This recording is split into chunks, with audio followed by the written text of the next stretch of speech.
नमस्कार दोस्तों। एक बार फिर से आपका स्वागत है। लास्ट क्लास में हमने क्राय द पिकॉक का जो चैप्टर 5 है उसका एक पार्ट कर दिया था थोड़ा सा। और क्योंकि काफ़ी बड़ा चैप्टर है इसलिए हम इसे और वीडियोस में क्रिएट कर रहे हैं। तो लास्ट में हमने फॉट फॉर इट्स लिबर्टी तक कंप्लीट कर दिया था। अब इसके आगे हम करेंगे। Gautam, what does it mean when you dream of the dead? जब तुम मरे हुए का सपना देखते हो, मरे हुए लोगों का सपना देखते हो, तो उसका क्या मतलब होता है? आई dreamed about my mother this afternoon about the photograph father has of her. इस दोपहरी को मैंने मेरी माँ को सपने में देखा था। और वो फोटोग्राफ जो कि पिताजी के पास है मेरी माँ की, ऑन हिज डेस्क, उनकी डेस्क पे रखी हुई रहती थी। She is all in grey. उन्होंने ग्रे कलर के कपड़े पहने हुए थे। या फिर वो जो फोटो है या फिर जो माँ है उनको सपने में ग्रे कलर की दिखाई दे रही हैं। It is such A clear photograph. ये बहुत स्पष्ट फोटोग्राफ है। But everything looked grey in my dream. लेकिन सब कुछ मेरे ड्रीम में ग्रे कलर का दिख रहा है, मतलब कि उनकी माँ ग्रे कलर की दिख रही है। What could it mean? इसका क्या मतलब हो सकता है? नथिंग। Dreams mean nothing. नहीं, कुछ भी नहीं। सपनों का कोई मतलब नहीं होता। Why were my only memories of Arjun those of the distance between us? मेरी सारी यादें अर्जुन से वही क्यों हैं जहाँ पे हम दोनों के बीच में दूरियां थी। He had been a good brother. He had loved me and I him. वो एक अच्छा भाई रहा है मेरे लिए। मैं उससे प्यार करती थी और वो भी मुझे प्यार करता था। Now leaning back and closing my eye, अब मैं पीछे की ओर झुकते हुए, मेरी आंखें बंद करते हुए, it was with an effort that I conjured up the giant cream below clouds. मैंने कल्पना की बड़े मशक्क़त के साथ में उन क्रीम बिलोड क्लाउड्स का मतलब होता है क्रीम कलर के लहरदार बादलों की। दैट प्रीसीड द मानसून, जो कि मानसून से पहले आते हैं। And saw them scud across the vast sky, और मैंने उन्हें बड़े आसमान के उस पार देखा। And the tenuous paper kites, और वो हल्की सी पेपर की पतंगें। That we sent skimming upon the strong breeze, जिसे हमने आसमान में तेज़ हवा के साथ उड़ने के लिए भेजा था। फ्लटर इन द सनलाइट, सूर्य की रोशनी में फड़फड़ा रही थी। सम स्कारलेट स्ट्रिप्ड, कुछ बैंगनी कलर की थी। अदर्स एमेरल्ड ग्रीन, कुछ हरे रंग की थी, माणिक जैसे हरे रंग की। क्रिम्सन एंड ब्लैक, कुछ क्रिम्सन का मतलब होता है डार्क रेड, कुछ डार्क रेड थी। और कैसी थी? काले ब्लैक रंग की थी। कैनरी येलो, पीले रंग की। एंड पिंक, गुलाबी रंग की। वंस दैट बॉब्ड, जो कि हिल रही थी। कर्ट साइड, झुकती हुई। डिप्ड, फिर नीचे जाती। एंड देन रोज, और फिर ऊपर उठ जाती। Rose rose on length upon length of fine cut grass, इतनी ऊंची, इतनी ऊंची, इतनी शानदार, इतनी लंबाई में, जैसे तो एक अच्छी तरह से काटा गया शीशा होता है उस तरह से, एकदम सपाट, एकदम straight. Sharp thread that we had on bamboo rolls, वो एकदम पहने जो धागे होते हैं वो, जिन्हें हम बेम्बू के ऊपर बांधते हैं। बिटवीन आवर हैंड्स, हमारे हाथों के बीच में, यानी कि चरखा। वो तो मांझा जिसको बोलते हैं ना, मंजा, जिसको हम चरखे पे बांधते हैं। Mine were awkward kites that never lost their earth bound inclination. मेरी वाली जो पतंगें वो बहुत अजीब थी, उन्होंने कभी भी धरती के प्रति अपना झुकाव भी नहीं खोया, यानी कि वो उड़ ही नहीं पा रही थी। अर्जुन वाज बर्ड्स, जबकि अर्जुन की जो है वो पक्षी जैसी थी। हॉक्स, ईगल्स, स्वेलोज, बाज, चीज। और स्वेलो जो होता है एक एक छोटा सा बर्ड होता है, चिड़िया जैसा, जो बहुत ऊंचा उड़ता है आसमान में, पंखों को सीधे करके अपने को। ब्लू कलर का सा होता है थोड़ा सा, उसका हेड जो होता है ऊपर से रेड कलर का होता है। इन द वाइंड, हवा के अंदर, यानी कि ईगल, चील और सोलो पक्षी की जैसे हवा में उड़ती थी उसकी पतंगें। Silly girl, he would laugh at me, बेचारी लड़की, वो मेरे ऊपर हंसता। Get Hari to help you, launch it for her, Hari, Hari को अपनी मदद के लिए बुला लो। हरी, इसकी पतंग को लॉन्च कर दो, यानी छुट्टी दे दो। And why the washerman son helped me with mine, और जब वो धोबी का लड़का मेरी मदद करता मेरी पतंग के साथ, धोबी का लड़का का क्या नाम है? Hari. Instructing and aiding with deft fingers, अपनी निपुण उंगलियों से मुझे इंस्ट्रक्ट करता, मुझे निर्देश देता। अर्जुन वुड एफर्टलेसली मैनोवर्स हिज, और अर्जुन जो है अपनी पतंग से बिना किसी मेहनत के पैंतरेबाजी करता। विच सेड हाई, जो कि हाई बहुत ऊंची आसमान में उड़ रही थी, together with kites and eagles, जो कि किसके साथ उड़ रही थी वो, बाज और चीज़ों के साथ में। That wheeled on motionless wings up and down the roller coaster air currents, जो कि जो धीमी हवा थी, बिल्कुल धीमी हवा में रोलर कोस्टर की तरह हवा की लहरों के साथ ऊपर नीचे हो रही थी। द सन वुड सेट, सूरज छिपने वाला था। The clouds would be illuminated by orange and rose fireworks, आसमान जो है अभी ऑरेंज रंग के और रोज कलर के जो पटाखे हैं उनसे जगमग होने वाला था।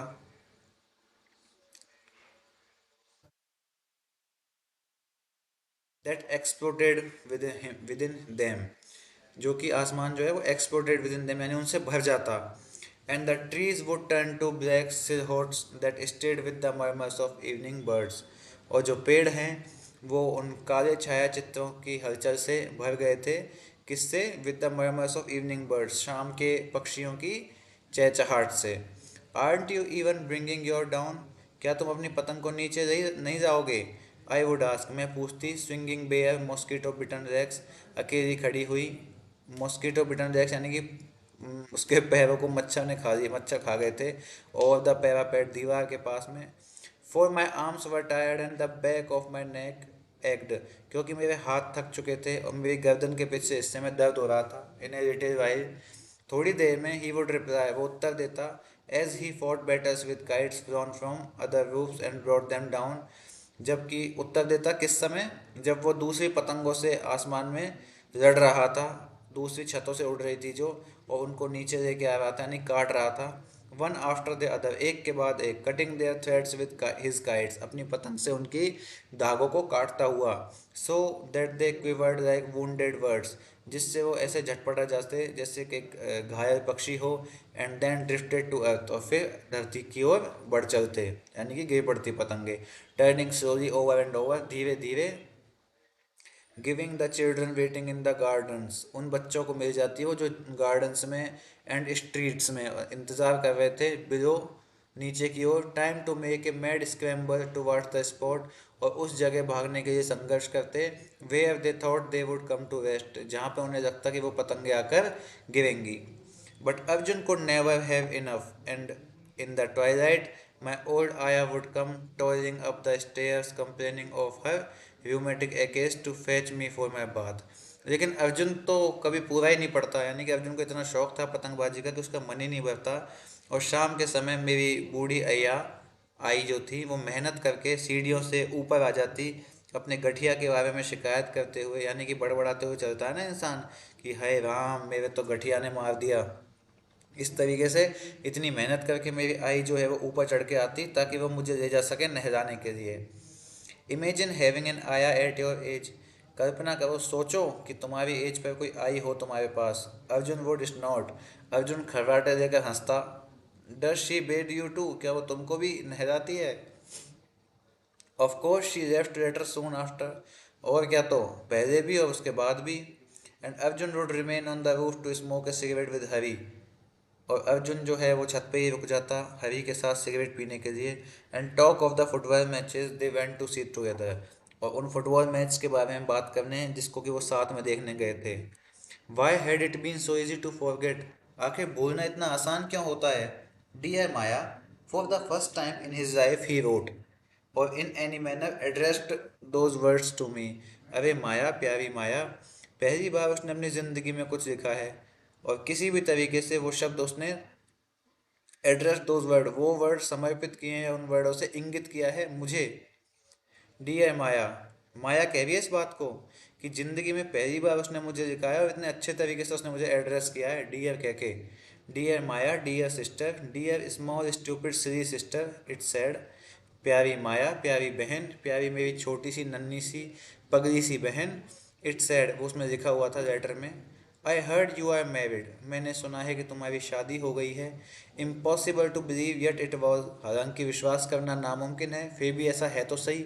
Of course the inevitable for you, और मतलब विश्वसनीय रूप से या फिर यूं ही ऑफ कोर्स, हाँ हाँ ऐसा तो है ही है, ये चीज़ तुम्हारे लिए अनिवार्य भी है।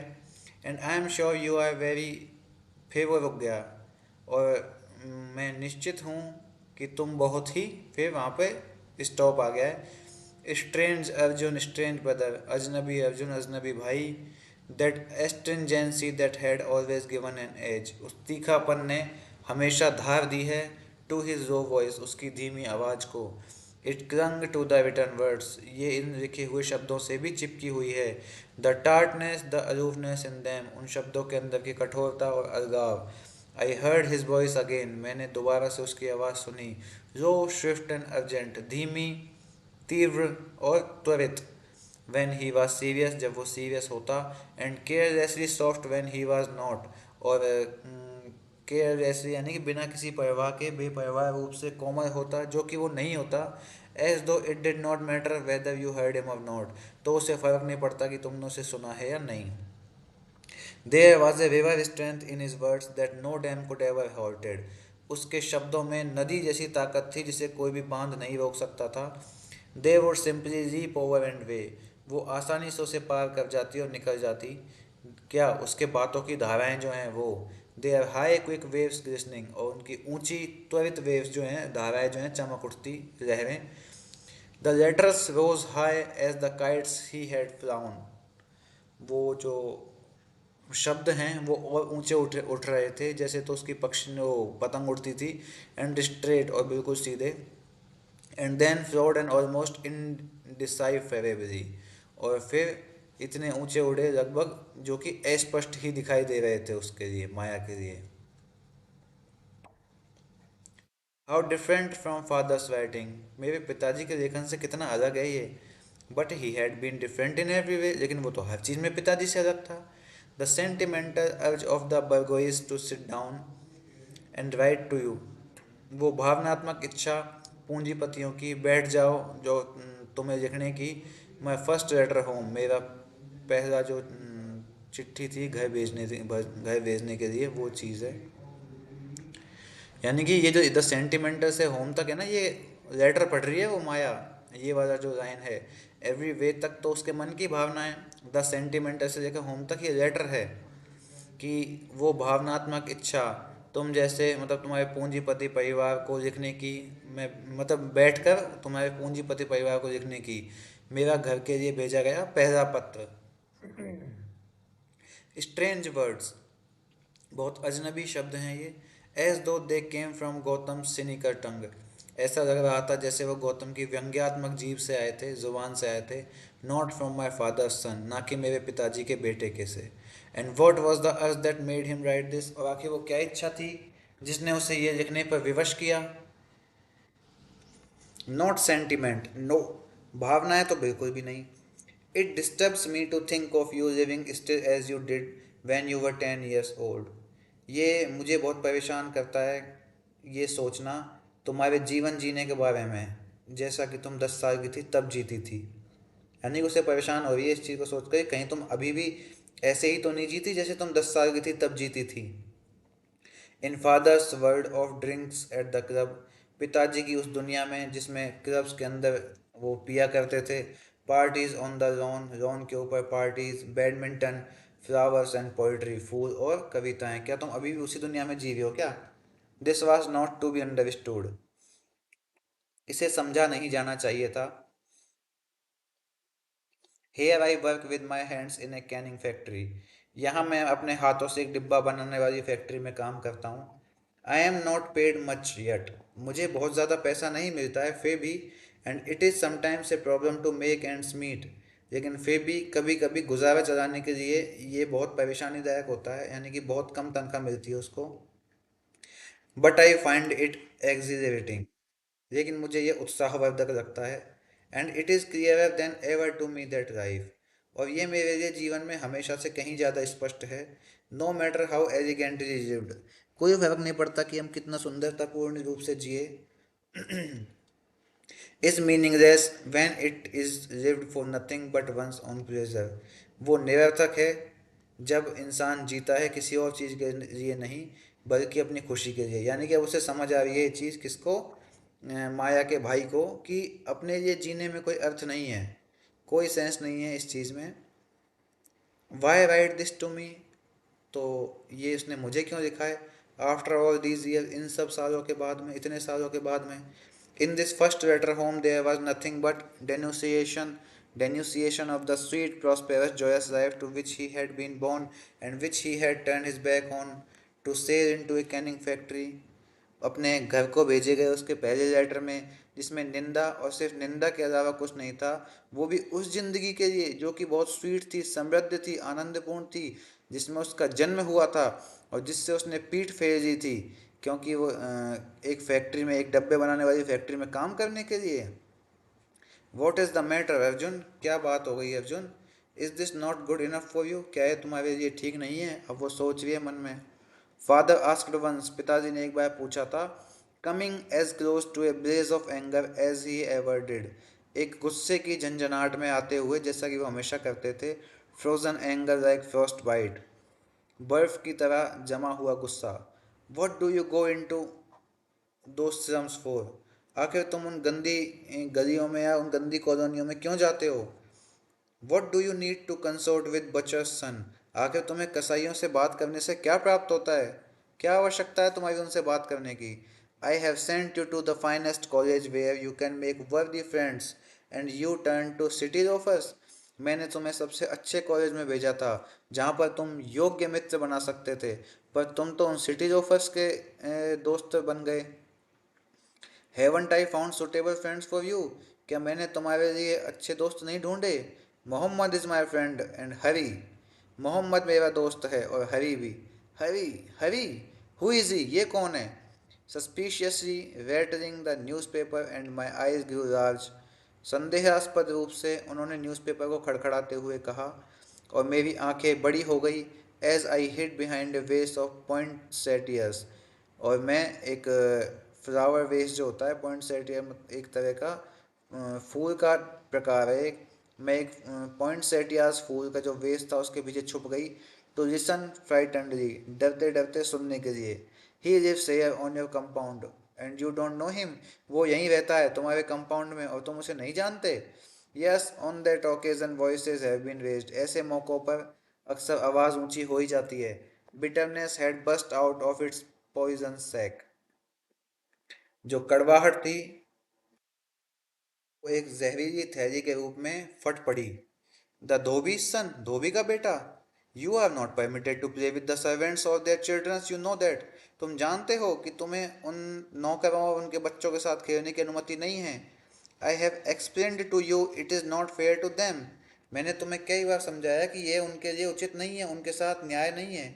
I don't understand why not, मुझे नहीं समझ आता क्यों नहीं है। If you were A gentleman you would understand without being told, अगर तुम एक जेंटलमैन होते, अगर तुम एक सदाचारी पुरुष होते, या फिर महानुभाव होते हैं देवियों सज्जनों, सज्जन पुरुष होते, तो तुम समझ जाते बिना बताए। ए जेंटलमैन, एक सज्जन पुरुष, डैम और जेंटलमैन, भाड़ में जाएं सारे जेंटलमैन। लाइंग चीटिंग हिपोक्रेट्स, झूठ बोलने वाले दोगले बेईमान व्यक्ति, डोंगी। हिपोक्रेट्स मतलब होता है डोंगी, बेईमान डोंगी। डैम देम ऑल, भाड़ में जाएं वो सब। The first violence in our household, हमारे घर की पहली हिंसा। The first act of violence, हमारे घर की हिंसा का पहला एक्ट जो था ये था। As Arjun flung out his arms crying damn them all, जब अर्जुन ने अपनी भुजाएं हवा में फेंकी और चिल्लाया कि भाड़ में जाएं वो सब। हिज लिप्स क्विवरिंग, उसके होठ जो थे वो फड़फड़ा रहे थे। And father standing up to take him by the arm, और पिताजी खड़े हो गए उसे उसकी हाथ से पकड़ कर ले जाने के लिए। देन अर्जुन एस्केपिंग, और अर्जुन बचने के लिए, छूटने के लिए झिटपिटाने लगा। अर्जुन एस्केप्ड, और अर्जुन बच के भाग गया।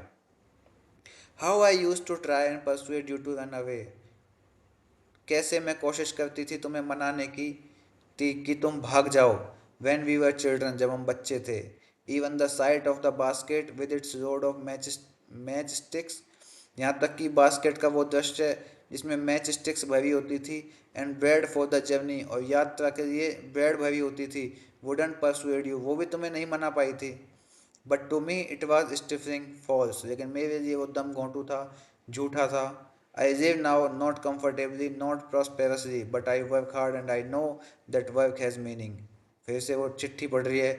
मैं यहाँ जी रहा हूँ, भले ही आराम से नहीं, भले ही समृद्धि से नहीं, लेकिन मैं कठिन परिश्रम करता हूँ और मैं जानता हूँ कि उस परिश्रम का, उस कार्य का कुछ अर्थ है। Hard work meaning and Arjun what of your home our father. कठिन परिश्रम मतलब, और अर्जुन हमारे घर का क्या, हमारे पिताजी का क्या। After all what was his money spent on if not on the feeding and rearing of the many servants and their impossible families who lived in the quarters behind the fruit trees. उन what was his money spent, आखिर किस पर उनका पैसा spend हुआ है। अगर उन्होंने उन गरीब लोगों का, उन नौकरों का पालन पोषण नहीं किया तो, यानी कि उन्होंने अपना पैसा जो है वो कहाँ खर्च किया, तुम्हें नहीं पता क्या। उन गरीब लोगों के पालन पोषण पे तो किया है, और उनके असंभव परिवारों पर जो कि हमारे फलों के पेड़ के पीछे छोटे छोटे क्वार्टर्स में रहते थे। And the feeding of hungry performing bears, और उन भूखे नाटक दिखाने वाले भालुओं को खाना खिलाना। एंड देयर ट्रेनर्स, और उनके ट्रेनर्स को, who pulled up their shirts to rub their bare bellies, जो अपनी शर्ट ऊपर करते थे अपने भूखे पेट को रब करने के लिए। What else could one do, आखिर कोई इंसान इससे ज़्यादा क्या कर सकता है, या क्या करना चाहिए किसी इंसान को। और there was the government, all kind of laws aids, वहाँ पे सरकार भी थी, सब तरह के कानून थे और सारे उपचार भी थे। And father never did wrong, और पिताजी ने कभी गलत नहीं किया। Arjun, all he did was to sometimes throw a party to which came people magnificently dressed and delightfully gay. जो भी उन्होंने किया वो ये था कि कभी कभी वो एक पार्टी दे देते थे जिसमें बहुत अच्छे कपड़े पहने हुए और खुश जेल में जाते हुए लोग आया करते थे। To sniff at the roses, उन गुलाब के फूलों को सूंघने। While they sipped their drink, जब वो अपने ड्रिंक पीते। एंड वर विटी, और जो बुद्धिमान थे। एंड कोर्टियस, विनम्र थे। एंड अम्यूजिंग, खुशनुमा थे। Till father's guests artist arrive, जब तक कि पिताजी के जो गेस्ट हैं, मेहमान हैं, वो सब आते थे। वो पार्टी देते थे जब तक उनके दोस्त यार आते थे उनके घर पे, हमारे घर पे जब तक वो आते थे तब तक बस वो पार्टी तो देते थे, और क्या करते थे, बाकी तो धर्म पुण्य के सब काम किए ही थे उन्होंने। गरीब लोगों का पेट पालते थे, भूखे भालुओं को खाना खिलाते थे, ये सब। अ ग्रेट सिंगर, एक महान गायक। The appreciation of art is graciousness itself, कला के प्रति अप्रिशिएट, कला को सराहना ही तो अपने आप में उदारता है। फादर सेड, पिताजी कहते थे इन उर्दू में। And when he pronounced those words in his rich cultivated tones, और जब वो उस समृद्ध सुसंस्कृत आवाज़ में इस तरह के शब्द उच्चारित करते थे। They gathered round them a perfumed load of meaning, तो उनके आसपास अर्थ का एक सुगंधित बार इकट्ठा हो जाता, एकत्र हो जाता। Meaning, Arjun searched for meaning, अर्थ, अर्जुन ने अर्थ को खोजने की कोशिश की थी। But I had found it long ago, लेकिन मुझे तो वो बहुत पहले ही मिल गया था। एज अ चाइल्ड, एक बच्चे के रूप में। इन द सिंगर्स वॉइस, उस गायक की आवाज़ में। As I sped effortlessly to the heights and depth of tone, जब मैं सहजतापूर्वक उस ध्वनि की ऊंचाई और गहराई में बढ़ी थी, यानी कि मैंने उसको महसूस किया था। A voice that was mellow rather than sweet, एक आवाज़ जो कि स्वीट होने की बजाय अधिक कोमल थी। इकोइंग, गूंज रही थी। रादर देन पियर्सिंग, चुभने के बजाय। Issuing from the little bore, एक छोटे से कमरे में से, कुंज में से आती हुई। At the end of terrace, terrace के अंत से। Where in day time the pigeons come to be fed, जहाँ पर दिन के समय कबूतरों को खाना खिलाया जाता था। शी सैंग ऑफ लव अनरेकिटेड, वो प्यार से गाती थी निस्वार्थ रूप से। ऑफ पैशन डाइंग, मरते हुए जुनून के साथ। ऑफ वाइन, शराब के साथ। ऑफ लवर्स ऑफ रोजेस, प्रेमियों के लिए और गुलाब के फूलों के लिए। What sin did Arjun see in those masses of roses, आखिर उन गुलाब के जो समूह हैं उनमें अर्जुन को क्या पाप दिखाई देता है। ईच विंटर इल्यूमिनेटेड अवर गार्डन, जो कि हर सर्दियों में हमारे गार्डन को झमझमा देते थे या चमका देते थे। And once again I wander down the trim grass walks between them, और एक बार फिर मैं उस कटी हुई घास में उनके बीच में घूमती थी। With my father admiring them allowed, अपने पिताजी के साथ जोर जोर से उनकी प्रशंसा करते हुए उन फूलों की। The large pink ones with all the promise of sunrise in them, वो बड़े गुलाबी रंग के फूल जो कि सूर्योदय का वादा करते थे। And none of sunset's brooding tints, ना कि सूर्यास्त की गहरी छाया का। The small pale yellow ones, वो छोटे पीले वाले फूल, as sweet and cool as the ice cream, ice cream की तरह मीठे और ठंडे, that was made for me on summer evening, जो कि मेरे लिए गर्मियों की शाम को बनाई जाती थी वो आइसक्रीम। इन ए वुडन बैरल, एक लकड़ी के बैरल में, फिल्ड विद क्रस्ड आइस, जो कि क्रस्ड आइस से भरा हुआ होता था। The white ones tight birds, वो सफ़ेद वाले टाइट जो कलियां थी, विद पीटल स्लोली अनफर्लिंग, जिनकी पत्तियां धीरे धीरे निकल रही थी, tinged with the green of new birth, उस हरियाली के नए रंग के साथ जन्म ले रही थी।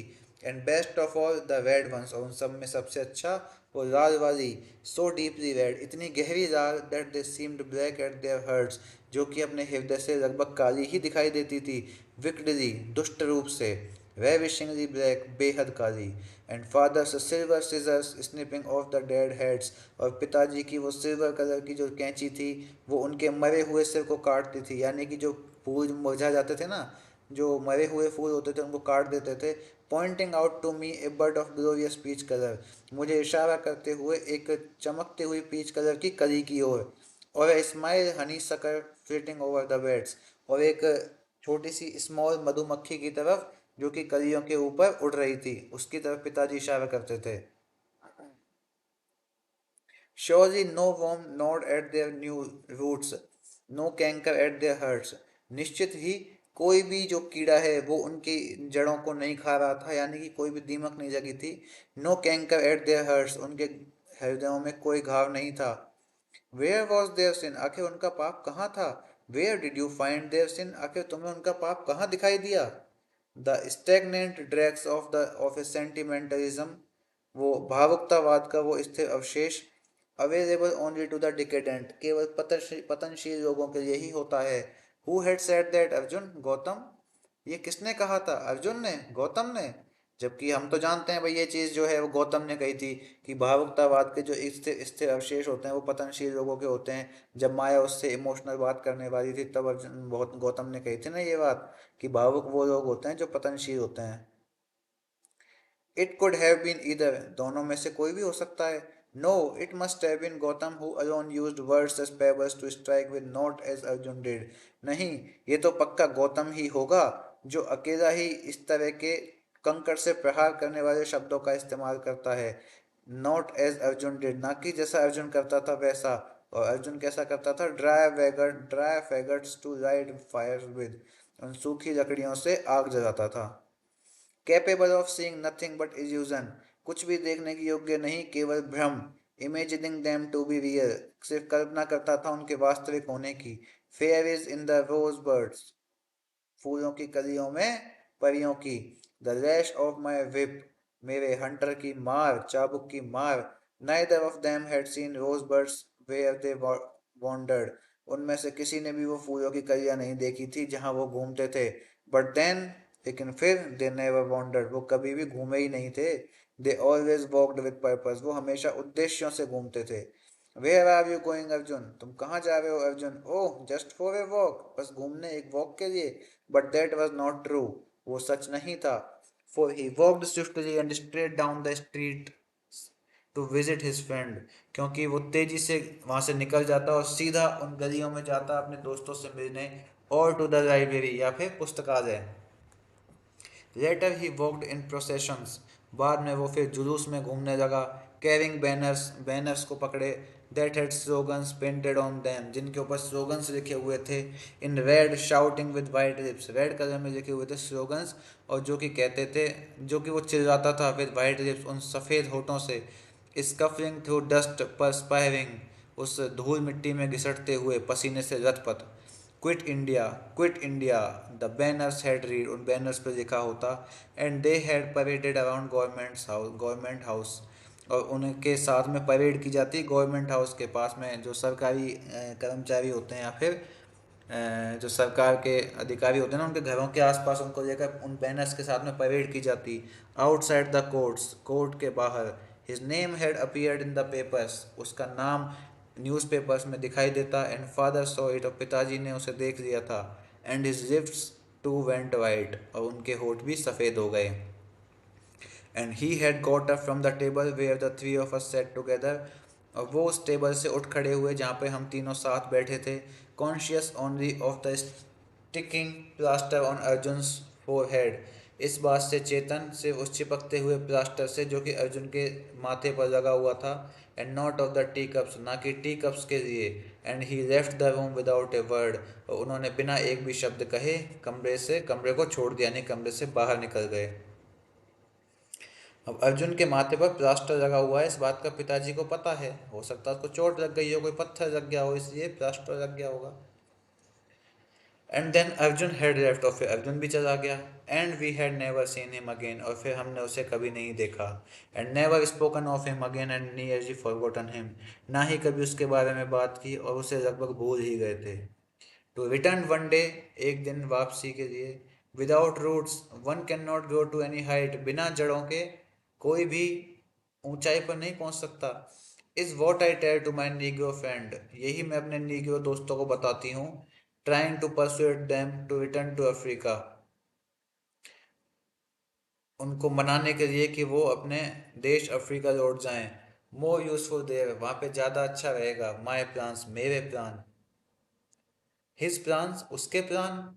His desk covered with papers, उसकी जो डेस्क थी वो पेपर्स से कवर्ड थी। हिज शेल्व्स विद बुक्स, और उसके जो खांचे थे अलमारियों के वो किताबों से कवर्ड थे। चीप पेपर बैग्स, सस्ते paper bags. Not like father's books, पिताजी की किताबों की तरह नहीं। लेदर बाउंड एंड एम्बोस्ड, जो कि लेदर बाउंड होती थी और उभरे हुए होती थी, 3 डायमेंशनल बुक्स। और माइन, ना ही मेरी किताबों की तरह जो कि कलर्ड एंड गे, खुशनुमा और जीवंत लगती थी, या फिर गे का मतलब होता है खुशहाली। His were so often on loan, उसकी हमेशा किताब जो थी वो उधार पर होती थी।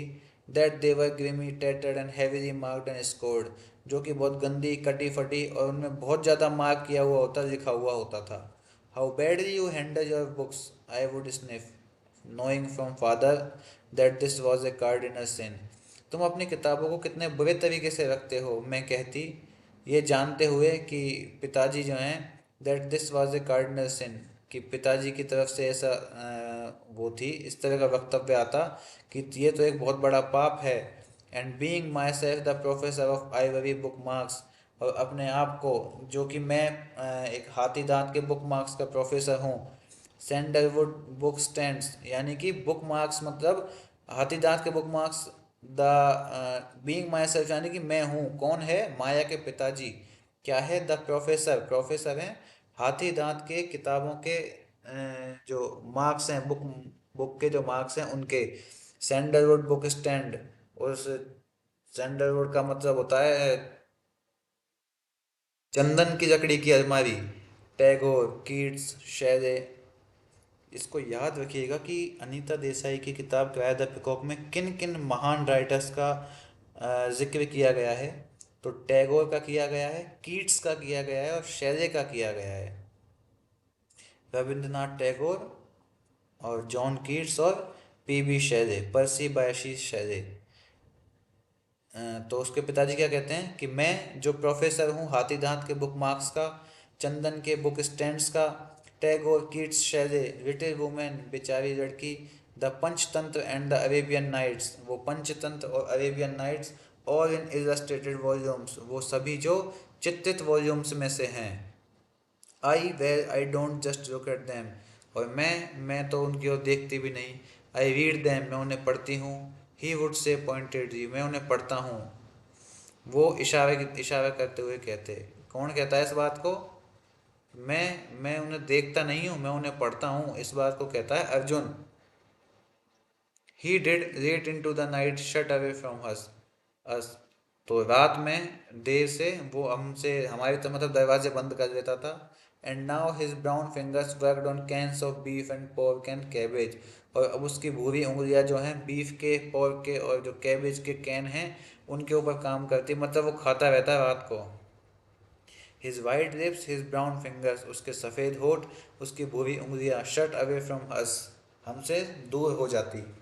But now he had tried to reach out to us, लेकिन अब उसने हमसे मिलने की, हम तक पहुंचने की कोशिश की है।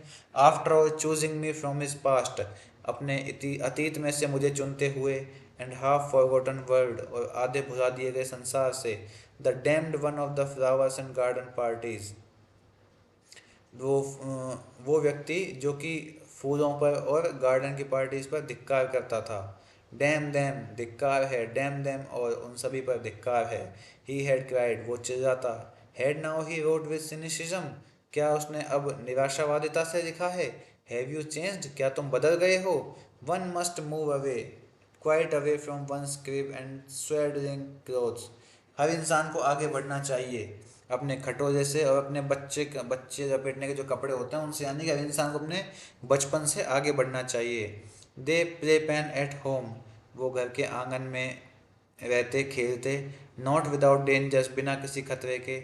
After all if father did not belong to that sheepfold of superstitions, आखिरकार अगर पिताजी उन भेड़ चाल वाले अंधविश्वासों को नहीं मानते, हाइड आउट ब्राह्मण्स, उन रूढ़िवादी ब्राह्मण्स को, there would never have been that absurd fuss over a horoscope, तो कभी भी एक कुंडली के ऊपर, एक हॉरोस्कोप के ऊपर इतनी ज़्यादा बहस नहीं होती। आई रिमेंबर, मुझे याद है, was one cast for you, जो कि एक तुम्हारे लिए भी बनाया गया था। क्या बनाया गया था अर्जुन के लिए, एक हॉरोस्कोप बनाया गया था। द टेंट्रम्स, वो नखरे, डू यू रिमेंबर, क्या तुम्हें याद है। डू यू रिमेंबर, क्या तुम्हें याद है। तो ये बात क्या कौन कह रहा है, ये बात अर्जुन कह रहा है कि पिताजी इतने रूढ़िवादी थे, इतने अंधविश्वासी थे कि वो तो हॉरोस्कोप हॉरोस्कोप करते रहते थे दिन भर। मुझे याद है कि एक हॉरोस्कोप तुम्हारे लिए बनाया गया था। वो सब ताम तमुड़े, यानी कि टेंट्रम्स, नखरे या फिर ताम झाम जो थे, तुम्हें याद है, तुम्हें याद तो होगा ही। तो दोस्तों अभी के लिए हम इतना ही करते हैं, फिर मिलेंगे नेक्स्ट पार्ट में। तब तक के लिए धन्यवाद।